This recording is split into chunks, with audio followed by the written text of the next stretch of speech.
নেতানিয়াহুকে এবার পাগল বলে সম্বোধন করলেন ট্রাম্প। ইসরায়েলের প্রধানমন্ত্রীকে শুধু পাগলই বলেননি, টেলিফোনে শুনিয়েছেন কড়া কথা। নেতানিয়াহু যে এখন সবার কাছে অপ্রিয় হয়ে উঠেছেন সে কথাও শোনাতে ছাড়েননি যুক্তরাষ্ট্রের প্রেসিডেন্ট ডোনাল্ড ট্রাম্প। ইরানের সঙ্গে ৩ মাস ধরে চলা যুদ্ধের ইতি টানতে যুক্তরাষ্ট্র যখন আলোচনা চালিয়ে যাচ্ছে, তখন লেবাননে ইসরায়েলি হামলার কারণে তা ভেস্তে যাওয়ার উপক্রম হয়েছে। এমন প্রেক্ষাপটে গত সোমবার ইসরায়েলি প্রধানমন্ত্রীর সঙ্গে টেলিফোনে কথা বলেন ট্রাম্প। এর আগে ইসরায়েল জানিয়েছিল তাদের সামরিক বাহিনী লেবাননে অভিযান আরও জোরদার করবে, এমনকি রাজধানী বৈরুতের দক্ষিণাঞ্চলে বোমা হামলা চালাবে।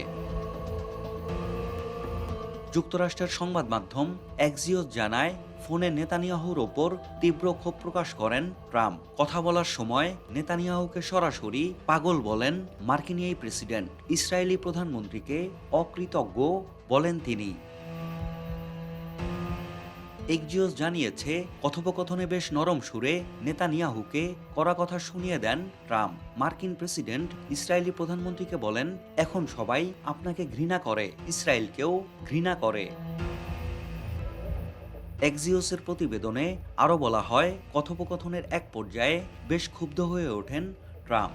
তিনি নেতানিয়াহুর ওপর রীতিমতো চিৎকার করে ওঠেন। একজন মার্কিন কর্মকর্তা এক্সিওসকে বলেন, ট্রাম্প দ্বিতীয় মেয়াদে ক্ষমতা নেওয়ার পর নেতানিয়াহুর সঙ্গে বেশ কয়েকবার টেলিফোনে কথা বলেছেন, কিন্তু এবারের কথোপকথন ছিল বেশ উত্তপ্ত ও তিক্ত। সিএনএন জানিয়েছে, ফোনে কথা বলার সময় ট্রাম্প তার ইসরায়েলি মিত্রকে স্মরণ করিয়ে দিয়েছেন তিনি অতীতে নেতানিয়াহুকে বিভিন্ন বিষয়ে সমর্থন দিয়েছেন। ট্রাম্প সতর্ক করে দিয়ে বলেন, লেবাননে বোমাবর্ষণ অব্যাহত রাখলে ইসরায়েল আন্তর্জাতিক অঙ্গনে আরও বিচ্ছিন্ন হয়ে পড়তে পারে। এক্সিওসে প্রকাশিত ট্রাম্প আর নেতানিয়াহুর উত্তপ্ত ফোন আলাপের বিষয়ে হোয়াইট হাউস আনুষ্ঠানিকভাবে কোনো প্রতিক্রিয়া জানায়নি। তবে নেতানিয়াহুর সঙ্গে কথা বলার পর ট্রাম্প নিজের মালিকানাধীন সামাজিক যোগাযোগ মাধ্যম ট্রুথ সোশ্যালে পোস্ট দিয়েছেন। সেখানে এ ফোন আলাপকে তিনি ফলপ্রসূ বলেছেন। সাজ্জাদ শুভ, দেশকাল নিউজ।